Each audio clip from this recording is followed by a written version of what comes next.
Golden sand பக்தி நேயர் பெருமக்களுக்கு அடியனுடைய குரு பயிற்சியினுடைய வாழ்த்துக்களும் வணக்கங்களும் கூறி அடுத்து நாம் காண இருப்பது தனுசு ராசி. காலபுருஷனுக்கு பாக்கியாதிபதி, காலபுருஷனுக்கு 9வது ராசி. கடந்த காலங்கள் 7லிருந்து விடுபட்டு வந்த ராசி. ரைட்டுங்களா? சாமர்த்தியமும் தைரியமும் விடாமுயற்சியும் அர்ப்பணிப்பும் உதவி செய்கின்ற ஈகையும் கொடையும் தொண்டுள்ளமும் கொண்டவர் நீங்கள் தான்.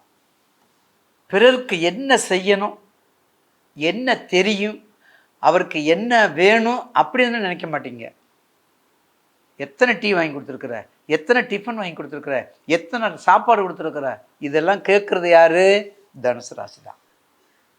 எத்தனை பேற்றுக்கு ஈகை, எத்தனை பேற்றுக்கு தொண்டு பண்ணியிருக்கிற, இது கேட்குறது யாரு? தனுசு தான். எல்லாத்தையும் கேட்டு ஒன்று மட்டும் விட்டு கொடுக்காது, ப்ரெஸ்டீஜை விட்டு கொடுக்காது. ப்ரெஸ்டீஜை விட்டு கொடுக்காத ராசியும் தனுசு ராசி, மீன ராசி, துலாம் ராசி. மேசம் சிம்மத்தை சொல்ல வேண்டாம்.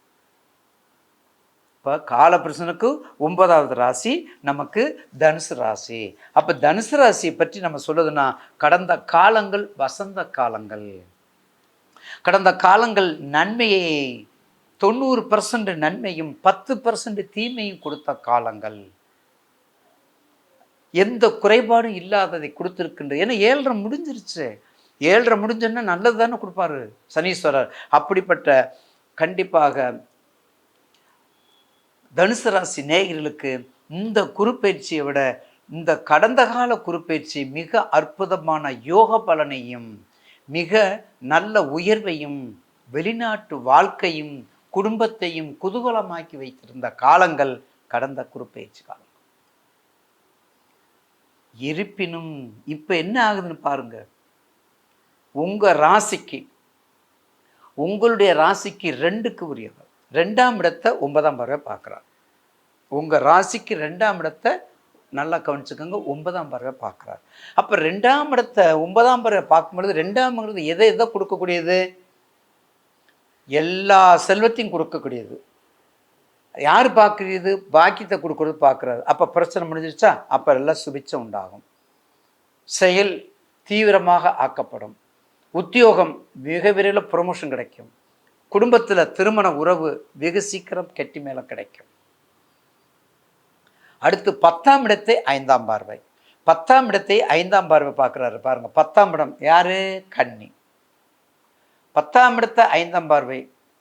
10ஆம் இடமும் சிக்கலான இடம் அவருக்கு. 5ஆம் பார்வையும் சிக்கலான இடம் இருந்தாலும் அந்த பார்வை பலனுக்கு உரிய, அந்த 5ஆம் பார்வைக்குரிய அந்த பாவக தன்மையை மாற்றாமல் கொடுப்பது யாரு? குரு. அதனால அதுவும் சுபிச்சத்தை கொடுக்கும். அடுத்து 12ஆம் இடத்தை 7ஆம் பார்வை. இது கொஞ்சம் கஷ்டம். 12ஆம் இடம்ங்கிறது ஐயன சயனமாக இருந்தாலும் யாரு? ஏமா 10 ரூபா கொடுத்துட்டு போனேன், 20 ரூபாய்க்கு செலவு வச்சிருக்கிறேன். 100 ரூபா கொடுத்துட்டு போனேன், 500 ரூபாய்க்கு செலவு வச்சிருக்கிறேன். அட என்னங்க நீங்கள் வர்ற 100 ரூபாயெல்லாம் இப்போ 500 ரூபா மாறிடுங்க. 100 ரூபாய்ங்கிறது இப்போ 100 ரூபா இல்லை, 10 ரூபா. 100 ரூபாய்ங்கிறது 10 ரூபா மாதிரி தான். 500 ரூபாங்கிறது கொடுத்தா தான் நான் ஏதாவது வாங்கி சாப்பிட முடியும். விலைவாசி எங்கே போயிட்டு இருக்குது? எங்கே இருக்கிறீங்க நீங்கள்? அந்த இடம்தான் 12ஆம் இடம் 7ஆம் பார்வை பார்க்குறோம். வேற எங்கேயும் நீங்கள் நினச்சிட்டு இருக்காதீங்க.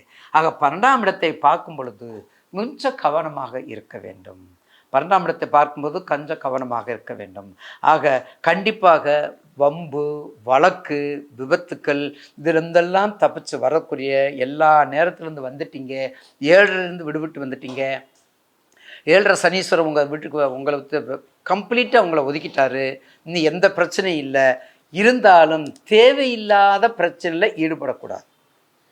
தேவையில்லாத தலையீடுகள் இருக்கக்கூடாது.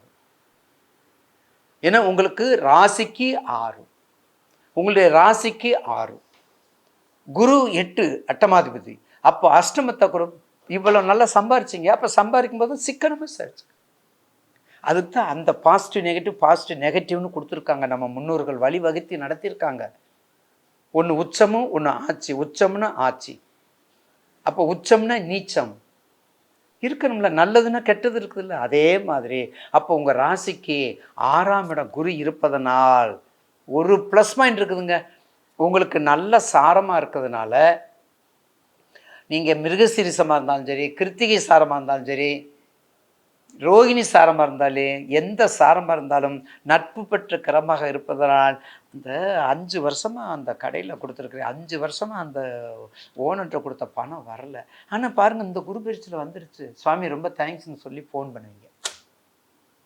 அப்படி வந்துடும். அதாவது நீண்ட நாட்களாக நிலுவையில் உள்ள ஃபினான்ஸு, பொருளாதாரம், வேலை வாய்ப்பு எது எது நிற்கிறதோ அது பூரா அதில் பணம் சம்மந்தப்பட்டது முதல்ல வந்து உங்களுக்கு கதவை தட்டும். அப்படிப்பட்ட இடம் இந்த குரு பயிற்சி.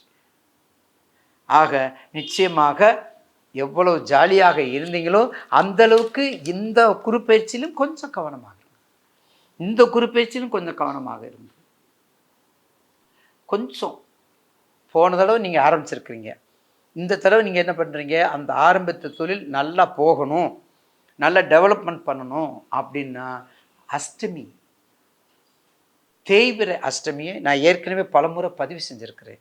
தேய்பிறை அஷ்டமிக்கு போய் நீங்கள் ஒரு ஹோமமோ ஒரு சிறப்பு அர்ச்சனையோ எல்லாத்தையும் பண்ணிக்கிட்டால் ஒரு சிறப்பாக அமையும் உங்களுக்கு. அதனால் தேய்பிறை அஷ்டமி மனசில் வச்சுக்கோங்க. எந்த வீடு மாற்றமாக இருந்தாலும் சரி, வேலை மாற்றம் இருந்தாலும் சரி, குருமார்கள் சரி, ரெவன்யூவும் சரி, ஃபைனான்ஸ்லையும் சரி, கூடுமானவரை மேசராசி, சிம்ம ராசி, தனுசு ராசி கிழக்கு பார்த்த ஃபேஸிங் போனீங்கன்னா, கிழக்கு பார்த்த கடையோ, கிழக்கு பார்த்த ஹோட்டலோ, கிழக்கு பார்த்த நாட்டு மருந்து கடை ரொம்ப அபிரிதமான லாபத்தை கொடுக்கும். 7ஆம் பார்வை கண்டிப்பாக மனைவி மூலம் வருமானம், 7ஆம் பார்வை மனைவி மூல வருமானம் நிச்சயமாக கொடுக்கும். எல்லா வகையிலும் சிறப்பை கொடுக்கும். ஆக நிச்சயமாக இந்த கல்வி, வாக்கு, பொருளாதாரம், அறக்கட்டளை, நிர்வாகம், தொண்டு நிறுவனம், கல்வி நிறுவனம், இந்த ஃபினான்ஸு 5 ரூபா போட்டால் 25 ரூபா கொடுக்குறாங்க, தயவுசெய்து அதை மட்டும் போயிடாதீங்க. சீட்டு, ஃபைனான்ஸ் சீட்டு, சீட்டு கம்பெனி எதாக இருந்தாலும் கொஞ்சம் எச்சரிக்கையோடு பழகிட்டிங்கன்னா இந்த குரு பயிற்சியும் உங்களுக்கு நல்ல பயிற்சியாக மாற்றி கொடுக்கும். இந்த குரு பயிற்சியும் உங்களுக்கு மிக அற்புதமான குரு பயிற்சியாக தான் மாறும்.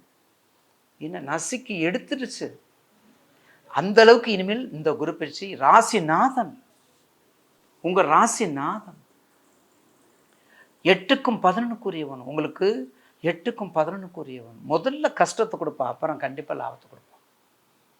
5க்கும் 8க்குன்னா 5ஆம் இடத்துக்கு நல்லதை கொடுப்பான், 8ஆம் இடத்துக்கு கெட்டதை கொடுப்பான். அதுதான் பாயிண்ட். இரு அதாவது ஒரு அதிபதியாக இருக்கணும், 2 பாவகத்துக்கு தலைவராக இருக்கணும், 2 வீட்டுக்கு அதிபதியாக இருக்கக்கூடிய உங்களுக்கு எல்லாமே யார் யார், மேஷம், விருச்சகம், தனுசு, மீனம், ரிஷபம், துலாம், மிதுனம், கன்னி எல்லாம் 2 அதிபதி, 2 வீடு ஒரு அதிபதி, கடகத்தையும் சிம்மத்தை தவிர இல்லைங்களா. ஆக அப்போ 2 பாவகத்தன்மை மாறும் பொழுது கொஞ்சம் கவனமாக இருக்க வேண்டும். ஆக கண்டிப்பாக ரிஷபராசி, தனுசு ராசி நேயர்களுக்கு இந்த குரு பயிற்சியும் மிக அற்புதமாக அமையும் என்பதில் மாற்று கருத்து அல்ல. ஆக நம்ம என்ன செய்யணும், இப்போ 12 இந்த மாதத்துலேருந்து அடுத்த மே முழுதும் 1/1/2024 1/5/2024 அடுத்த குரு பயிற்சி வரையும் மிக உங்கள் ராசிக்கு மிக சிறப்பான தொழிலை கொடுக்கும். இந்த குரு பயிற்சியும் உங்களுக்கு ஏன்னா உங்கள் ராசிக்கு 2ஆம் இடத்தை 9ஆம் பார்வை பார்ப்பதனால் மிக சிறப்பாக நல்ல தொழிலையும் வருமானத்தையும் கொடுக்கும். எந்த மாதம், ஜூன், மே, ஜூன், ஜூலை, ஆகஸ்ட் போகம், பாக்கியாதிபதி எல்லாரும் சேர்ந்து வேற இருக்காங்க. கண்டிப்பாக ஒரு நல்ல வாய்ப்பையும் உங்களுக்கு குரு கண்டிப்பாக கொடுத்து தான் ஆவார், கண்டிப்பாக கொடுப்பார். வக்ரகாலம், தனுசுக்கு வக்ரகாலம், அதுவும் சுய வக்கரம், குரு வக்கரம். அப்போ அந்த குரு வக்கரத்தில் கவனமாக இருக்கணும். ராசிநாதனே வக்கரமாகும் போது நட்சத்திர அதிபதிகளும் நட்பு சேரும்போதும் கவனமாக இருப்பது அவசியம். ஏற்கனவே உங்களுக்கு பலமுறை சொல்லியிருக்கிறேன், நட்பு பெற்ற கிரகம் வக்கரமாகும் பொழுது மிக கவனம், அதை மறந்துடாதீங்க. அடுத்த ஆகஸ்ட்டு கண்டிப்பாக நன்றாக இருக்கும். செப்டம்பரில் விடுபட்ட திருமணங்கள், வேலை மாற்றங்கள், உத்தியோக மாற்றங்கள், ப்ரொமோஷன்ஸு, காலபுருஷனுக்கு 9 டியூ டு அப்ராடு. கண்டிப்பாக போகணும், கண்டிப்பாக போகணும், அப்ராடு கண்டிப்பாக போகணும். இந்த ராசிக்கும் சரி, காலபுருஷனுக்கு சரி, தனுசு ராசி நேயர்கள், அது லக்னாதிபதியை பாருங்கள், ராசி அதிபதியை பார்க்க விட லக்னாதிபதியை பாருங்கள். லக்னாதிபதி 9ஆம் பாவகம், 10ஆம் பாவகம், 11ஆம் பாவகம், 12ஆம் பாவத்தில் இருந்தால் உள்ளூர் வாசி அல்ல, அவங்களுக்கு உள்ளூர் வாசி அல்ல. நான் சொல்லலை, விதி சொல்லுது. அடுத்தது அக்டோபர், ராசி பாக்கியாதிபதி சூரியனும் புதன் சேர்க்கை கொஞ்சம் ஆறுதலை கொடுக்கும். அக்டோபரில் தான் உங்களுக்கு வக்ரம் வருது. ஆனால் வக்ரம் ஆரம்பிக்கும் பொழுது உங்கள் ராசிநாதனே வக்ரம் வரும்போது கொஞ்சம் கஷ்டமாக இருக்குன்னு சொல்லியிருக்கணும் ஏற்கனவே ஆல்ரெடியாக. அதனால் இந்த அக்டோபர் மாதத்தில் கொஞ்சம் கவனமாக இருக்கணும், அக்டோபர் மாதத்தில் கொஞ்சம் கவனமாக இருக்க வேண்டும். நவம்பர், தொழிற்ஸ்தானம் ரொம்ப 10ஆம் இடம், ரொம்ப எச்சரிக்கையாக இருக்கணும். 6க்கும் 11க்கு உரியரோடு சேரும்பொழுது, 6க்கும் 11க்கு உரியவரோடு சேரும்போது மிக எச்சரிக்கையாக இருக்க வேண்டும். அதோடு இல்லாமல் டிசம்பரில் வானிலை, புயல், மழை எல்லாமே இருக்குது டிசம்பரில். அப்போ போக்குவரவு, வேலையினுடைய நிமித்தமாக செல்றது ஒரு 10 நிமிஷம் முன்னாடி, அந்த நேரத்தில் போகணுமா ஒரு 10 நிமிஷம் முன்னாடி அப்படிலாம் போயிட்டு வந்தால் இது அப்படியே இந்த குரு பயிற்சி நீங்கள் தள்ளிட்டு போயிடலாம். அடுத்து 1/1/2025 ஜனவரி 2025 புத்தாண்டு வாழ்த்துக்களோடு நீங்கள் சிறப்பாக அமைய. வக்கரம் முடிய போகுது, பிப்ரவரியில் முடிஞ்சிருது இல்லை, பிப்ரவரியில் முடிஞ்சும் போது ஒரே வார்த்தை தான், தேவையில்லாத செலவை குறைச்சிக்கணும். இனிமே தனுசு ராசி நேயர்கள் ஒரு காலத்தில் செஞ்ச செலவையெல்லாம் கனவாக மாற்றிக்கொள்ளுங்கள், கனவாக மாற்றிக்கொள்ளுங்கள். சிக்கனத்தை கைப்பிடிங்கள். இக்கணம் மிக மிக மிக முக்கியம், சிக்கனம்தான். நல்லா செலவழிச்சிங்க, முடியலைப்பா, முடியல ஐயா, முடியல சாமி, என்ன பண்ணுறது? உங்கள் பாக்கெட்டில் இருந்தால் தானே டவுன் பஸ் போக முடியும், உங்கள் பாக்கெட்டில் இருந்தால் தானே ஸ்வீட் சாப்பிட முடியும், உங்கள் பாக்கெட்டில் இருந்தால் தானே எதையும் செய்ய முடியும். அப்போ இருக்கணும்ல, அப்போ கண்டிப்பாக இருந்துக்கங்க. அடுத்து பிப்ரவரி முடிஞ்சது, வக்ரம் முடிஞ்சது. மார்ச் பொருளாதாரம், நிச்சயமாக அரசியல் புகுந்து விளையாடுங்க, அரசியலில் நல்லா வாங்க. ஏன்னா உங்களுக்கு பாக்கியாதிபதி மிக முக்கியமானவர். தனுசுக்கு பாக்கியாதிபதி ரொம்ப உச்சத்தில் இருக்கார். அதனால நிர்வாகம், சீர்திருத்தம் வந்து கொண்டே இருங்க. மிகப்பெரிய ஆற்றலையும் மிகப்பெரிய சக்தியையும் மிகப்பெரிய உந்துதலையும் கொடுக்கும் உங்களுக்கு.